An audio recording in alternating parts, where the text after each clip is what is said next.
Hi, this is Angela Fazio. And I'm Kristen Cantrell, and this is Moms in Real Estate, but a new spinoff that's Girl Educate Yourself. We're so excited, and today we have a Realtor of the Year, $61 million producer, Janine Igliane, and she's going to be talking to us about Geo Farming. I can't wait. Yeah, so excited. Hi, Janine. Hi, thank you guys for having me. I'm so excited to talk about something that I am super passionate about and really, really love. So thank you.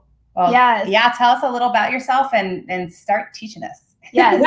This year this March will be 8 years for me in real estate. I grew up with my dad in real estate, and he was always a geographic farmer. So that's what he taught me. And then together we've just taken that, and now I just kind of run with it. And I just really love what we do. Every year I've been able to see my business increase and continue to do more and more. And for me, I just have a heart for service. And so I love geographic farming and what it's allowed me to do and how it's allowed me to really build my business. And I believe it's like the best way to grow a real estate business. So I'm excited to share with you guys today. Well, and to be honest, I feel like I talk to so many real estate agents, and you're like the only, actually there's one other person that comes to mind, but you're the only one that's successful with geo farming that I can think of off the top of my head. So it's not like a popular, I don't know. Is that I don't think that agents have the staying power to make that work. Yes. You have to be so persistent and consistent and intentional.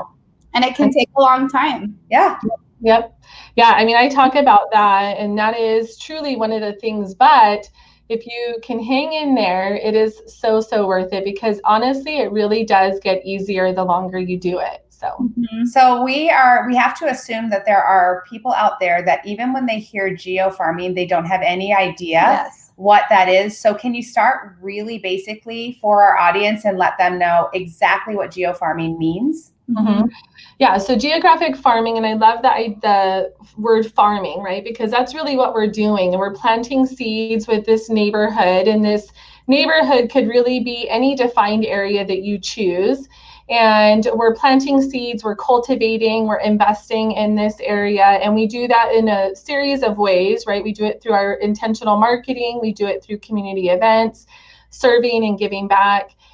Things like that, and just cultivating. And over time, it eventually grows, and you become the neighborhood expert, the one that, people think of when they think of selling. I just took a listing last night, and when I was meeting with them, of course, you ask, how did you hear about me, or what made you call me? And they said, well, we know that you're number one in Power Ranch.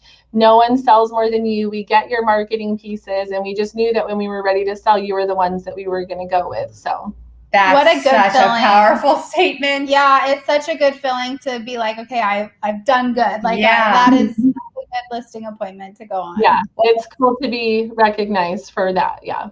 Well, it's the result. Don't let anyone fool you, guys out there. It's the result of a lot of hard work. Yes. A lot of hard work. This is not something you do 2 or 3 hours a week. So can you give us an idea of maybe, I don't know if you work on like a quarterly basis, or whatever example that you can give of a typical week or month that would help people to understand just how intensely you do this. Yeah, I mean, I think to that point, just in general, most people with farming, they think, well, I've mailed to this neighborhood for 6 months and I haven't got anything, so it must not be working, right? Or I've done it, 2 months or 2 weeks or whatever. And that is the biggest downfall to farming people, why they don't succeed and why they give up, is because they don't stay consistent with it. I can tell you, I can look in my business from when I started until now, and I can see these little pops. And for me, my first pop was after 11 months of doing it consistently, where I was like, wow, this works. They notice me. They know who I am. It started to pay off. And it's like a snowball rolling down a hill. The farther it goes, the bigger it gets. And so you have got to stay consistent with it.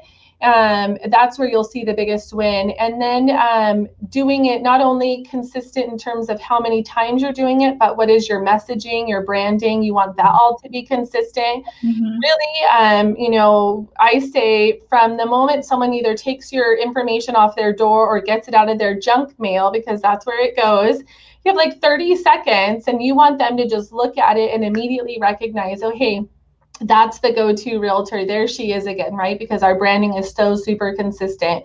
So it's important that you're consistent not only with your timing, but also with your branding and your messaging. So how did you figure out how to be that? I mean, like, a lot of people get into real estate and they might know nothing about branding. So how did you learn how to do that? Mm-hmm. You know, for me, I'm always learning. I think that's one of the biggest things that's super important. That's why I love that you guys are doing this. I don't ever want to feel like, you know, I've arrived. Like I know everything there is to know, you know, because things are changing and always evolving. And I'm a big copier.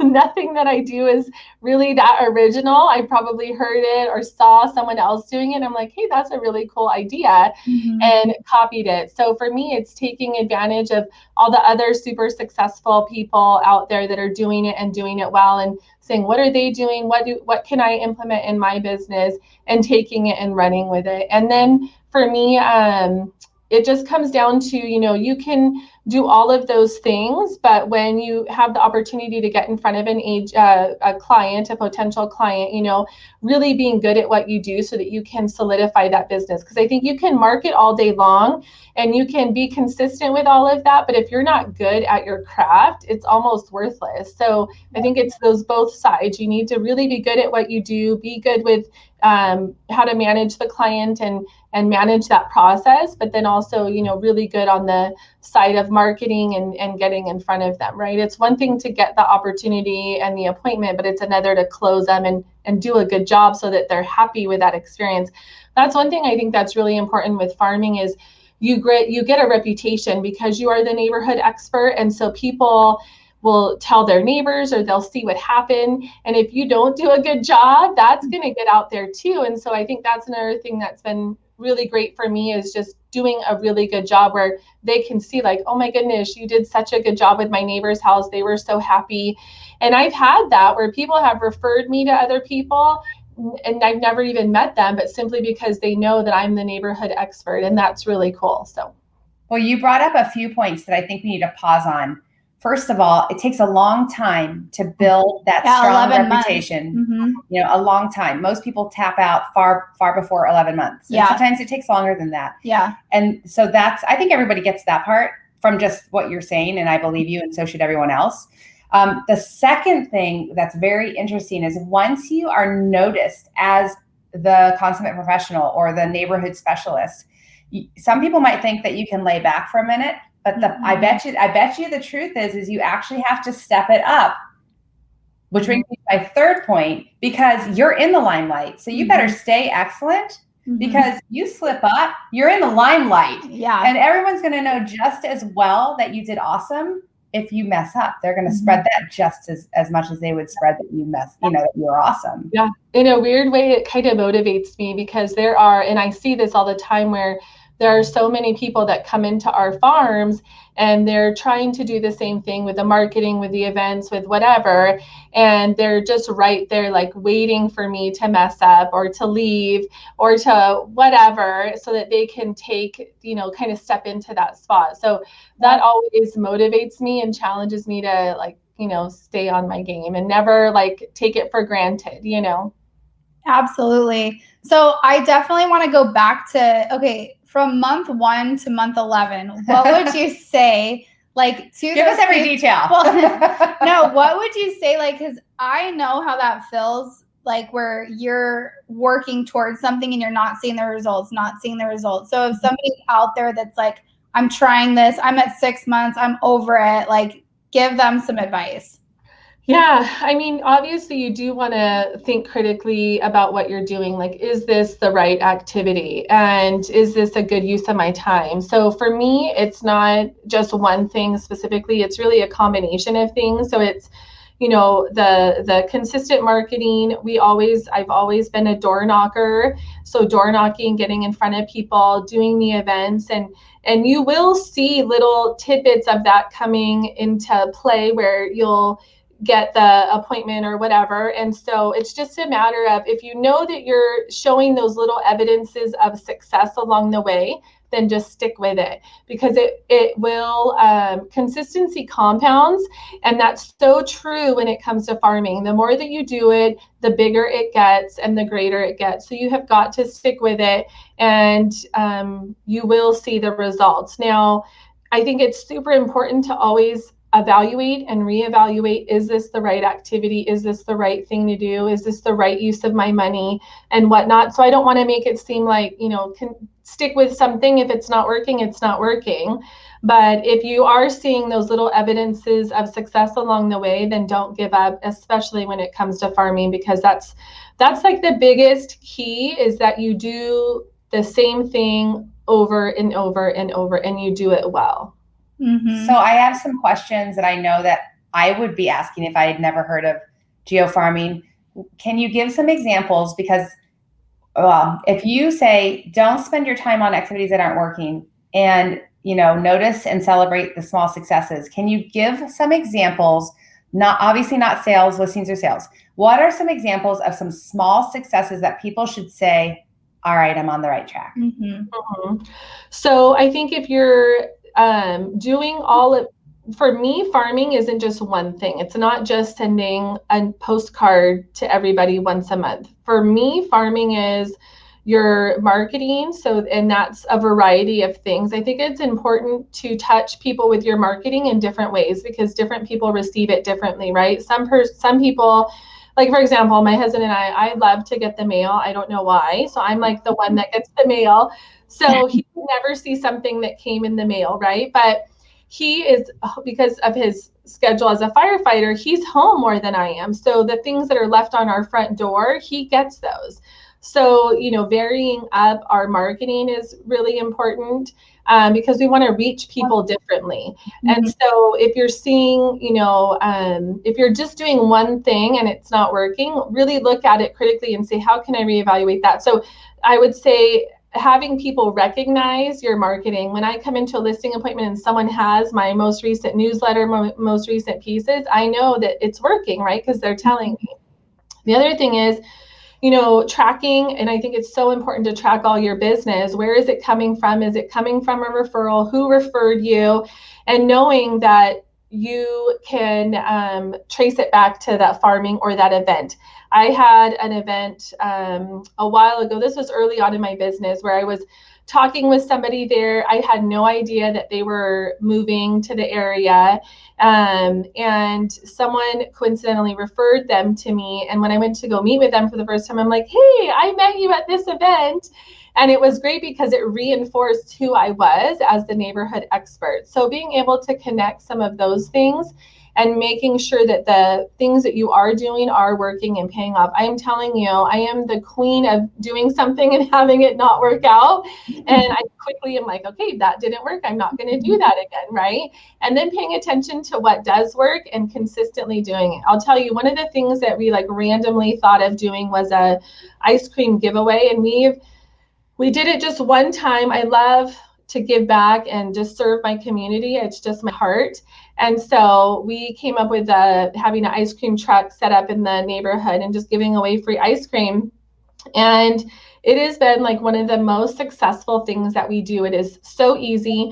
And I track it because people come up and they want to book a listing appointment with me right then and there because they know who we are. They thank us for what we do. They're like, thank you for all that you do for the community. And so you can see those things and see how they're working out. I can tell you things that we've done that have not been successful. For example, home buyer seminars.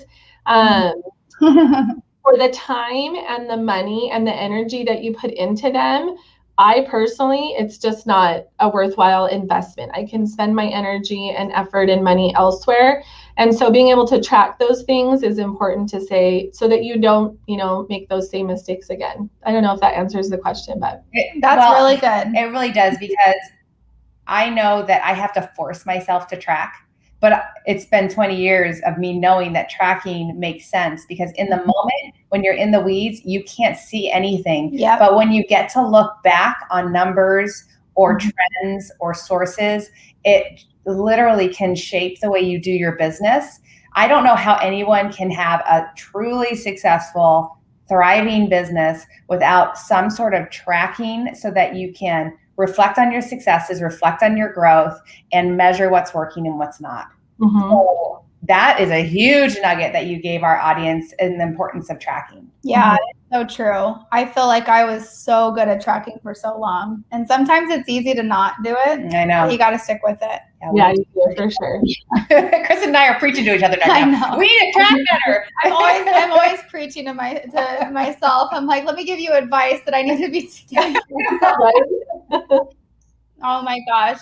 Well, that was awesome, Janine. Absolutely awesome. Yeah, I think everyone's going to get a lot of value out of this. We really appreciate you coming on to Girl Educate Yourself. Is there any last words of advice you want to give to any moms out there?